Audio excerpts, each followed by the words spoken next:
У 1990 годзе, калі з'явілася першае выданне гэтай кнігі па-беларуску, увесь 40-тысячны тыраж быў раскуплены цягам 2 месяцаў. І гэта ў спрэс-русіфікаванай краіне. Без аніякай рэкламы. З аўтарам, якога ніхто не ведае. No-name. Магчыма, сакрэт быў у назве «Шляхціц-завальня» альбо «Беларусь у фантастычных апавяданнях». Бо людзі прызвычаіліся, што па-беларуску можна пісаць толькі пра жніво, малацьбу, трактары і партызанаў. А тут на фэнтэзі. З вамі Наста Суханосік у перадачы «Смаленне Віпрука». Тут мы размаўляем пра нашу літаратуру, вядомую і невядомую.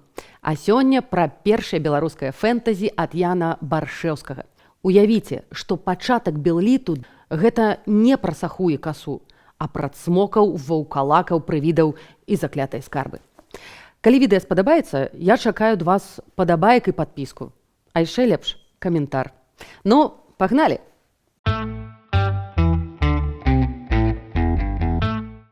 На вялікім возеры ёсць маленькі астравок. Там жыў досыць заможны шляхціц. Калі зімою замерзне возера, дык едуць па ім людзі, каб скараціць шлях. А з прычыны частых завірухаў сяляне і падарожныя блудзяць. Што робіць той шляхціц? А ён вывешвае ліхтар, заманівае да сабе. Ешце, піце, але ёсць умова. Распавядайце гісторыю. Бо без гісторыі на ноч немалады ўжо завальня не можа заснуць. І расказваюць, куды ж яны дзенуцца. Вось так выглядае і завязка кнігі, якую сучаснікі параўноўвалі з цыклам «1001 ноч». Магічныя гісторыі пра розную нечысць, ведзьмаў і іншую дзіч. Дарэчы, завальня, хоць чалавек граматны, нічога не натуе. Ён менавіта слухае гісторыі. Гэта подых архаікі яшчэ гамераўскіх часоў, калі міфы і легенды менавіта пераказвалі голасам, а не запісвалі.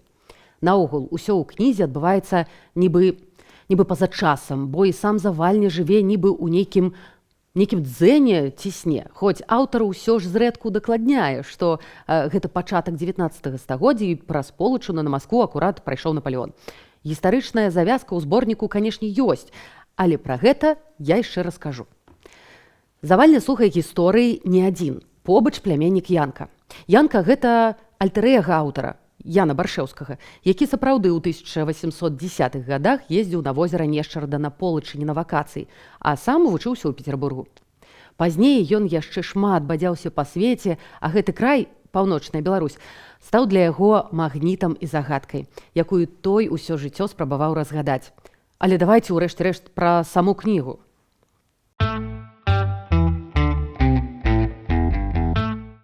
Першае, што дорыць нам аўтар, гэта абсалютна гатычная атмасфера. Шэрасць, туманы, цёмныя хваёвыя лясы, урослыя ў зямлю камяні са знакамі і надпісамі, які невядома, хто і калі паставіў. Такі закляты край. Час там нібы спыніўся. Карацей, трушная Беларусь. У гэтым краі жывуць панурыя і негаваркія людзі, якія нават песню ў вясёлых не ведаюць. Суцэльны змрок і дэпрэсуха. А пагаварыць, дык гэта пад гарэлачку ў карчме. Дарэчы, карчма – тое месца, дзе акурат адбываецца розная чартаўшчына. Напрыклад, на гулянне прыходзіць чараўнік. Усе замаўкаюць. Але нехта, выпіўшы, кідае ў ягоны бок нешта непрыемнае. Той чараўнік і дзякуе. Зачароўвае дудара і яшчэ аднаго хлопца. Адзін грае без перапынку, а другі танчыць, нібы шалёны, пакуль не губляе прытомнасць. Чараўніцтва нібы норма, частка ландшафту. Адзінае, што можа расквеціць усё гэтую шэрасць. Таму, калі хочаш разбагацець, усе ж хочуць, выгадуй сабе цмока з яйка, якое знясе чорны певень, і той цмок будзе насіць табе золата. Або, напрыклад, калі няма ўдачы на паляванні, вось што рабіць? Пайсці ў прызначаны дзень 14 верасня на Ласіную гару ды сустрэць сярод розных зданяў нечысці вужынага караля. Укленчыць перад ім, расцяліць белую хустку і той скіне на яе карону. Усё, ты мегапаляўнічы. А ведаеце, як герой пазбыўся свайго шчасця? Пацалаваў крыжык на шыі любай дзяўчыны. Хлоп, і магія скончылася. Вужы стаюць не памочнікамі, а ворагамі. У сюжэце зашыфраваная вайна хрысціянства са старым вужыным культам. А пра яго ў Беларусі пісаў ці не кожны этнограф. І вось тут важны момант. Ці можна Баршэўскага з яго вужамі і цмокамі ўспрымаць як этнографа? Ці ўсё гэта фантазія аўтара? Ведаеце, Калі фантазія, то сатканая на аснове нацыянальных колераў, бо аўтар, як шмат пазней Джон Рональд Роуэлл Толкін, шмат працаваў з фальклорам, а ўжо на аснове яго і выводзіў сюжэты. Толькі з той розніцай, што аўтар «Уладара пярсцёнка» вывучаў брытанскі кніжны фальклор, ужо сабраны да яго, а Баршэўскі сам размаўляў з сялянамі, ездзіў па кірмашах, літаральна выходжваў Беларусь ножкамі. Чуў з першых вуснаў і быў першым, хто пра гэта ўсё напісаў.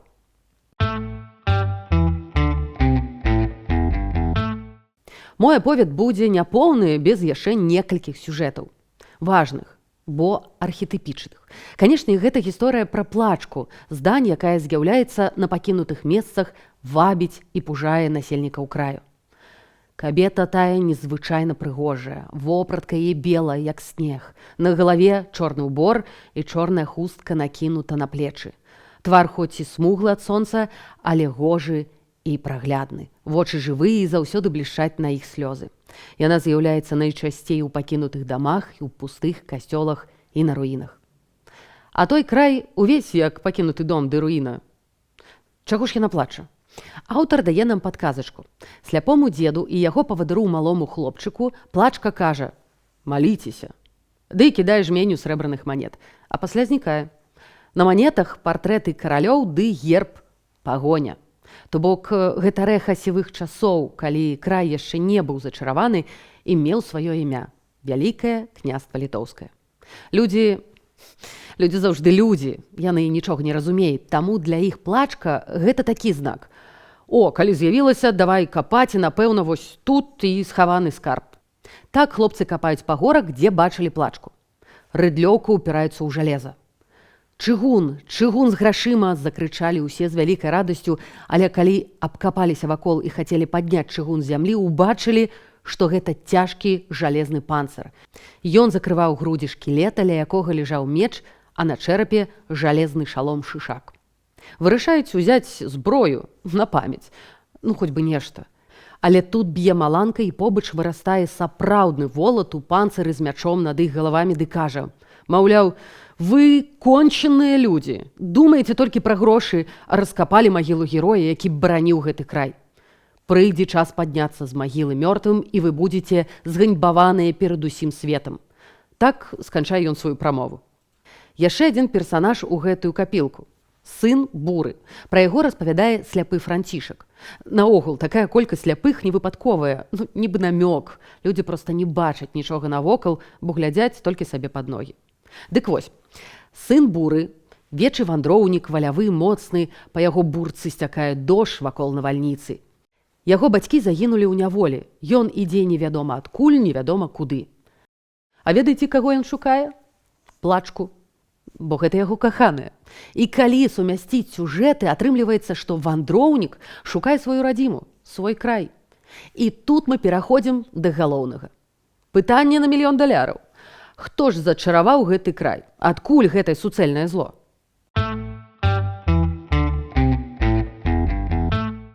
Магчыма, гэта найцікавейшая гісторыя, бо яна тлумачыць усе астатнія.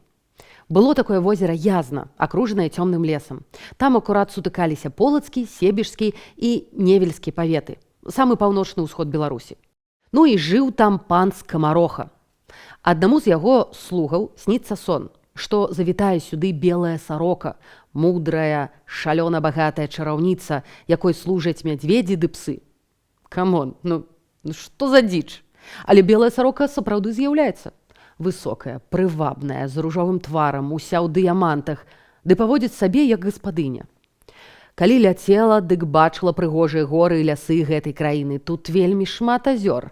Я даўно мелася пабываць тут, спазнаць гэты край, яго жыхароў, спадзяюся, што знайду тут зычлівых прыяцеляў. Як маюцца мае падданыя? Стоп, падданыя?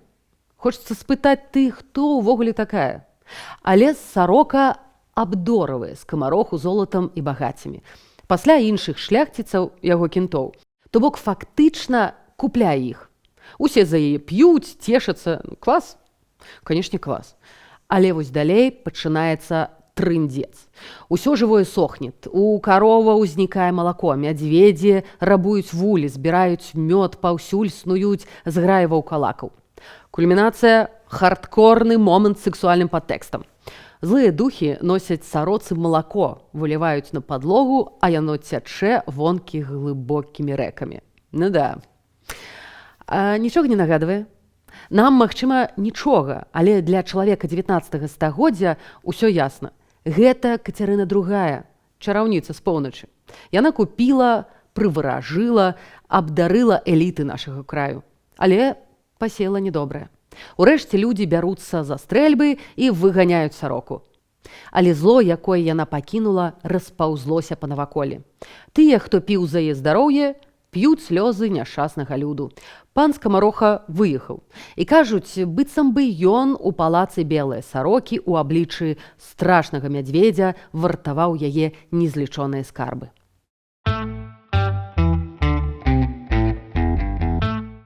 Такім чынам, перад намі паўстае не проста зборнік казачак і фальклору, а сапраўдная, таемная гісторыя Беларусі. Маўляў, ёсць край, скаваны лёдам і шэрасцю, зачараваны. Людзі там сляпыя думаюць толькі пра грошы, а самі жывуць на руінах колішняй вялікай цывілізацыі, ад якой засталіся адно шкілеты, мячы, скарбы, манеты з пагоні. Але людзі не разумеюць, што яны самі нашчадкі гэтых герояў, якія спяць у зямлі, а пагоня – іх сімвал. Ясна, што Баршэўскі не мог напісаць усё гэта адкрытым тэкстам, але намаляваў праз мастацкія вобразы, зашыфраваў. Таксама ясна, што яго зборнік як слаёны пірог. Тут ёсць і містычны, фальклорны, псіхалагічны ды гістарычныя пласты. Той самы тэкст можна чытаць цалкам па-рознаму. Баршэўскага параўноўвалі з Гогалем, братамі Грым, Толкінам, але дакладна можна сказаць, што «Шляхціц-завальня» – гэта не стары запавет беларускай літаратуры, не прадмова да яе, а прадмова да прадмовы. Такі сельмарыён, які тлумачыць, як усё пачыналася, адкуль пайшло зло і чаму ж усё вось так хірова. А вось як хірова? Пра гэта шмат пазней напісаў ужо зусім іншы аўтар, які ўзяўся за пяро ўжо па смерці Баршэўскага, а памёр той у 1851 годзе, дарэчы, ва ўкраіне. І пра гэтага аўтара мы пагаворым у чарговым выпуску. А да Баршэўскага, калі вам цікава, яшчэ вернемся, напішыце ў каментарах. Чытайце, глядзіце, абмяркоўвайце сваё. А на сёння ўсё. Убачымся. Пакуль.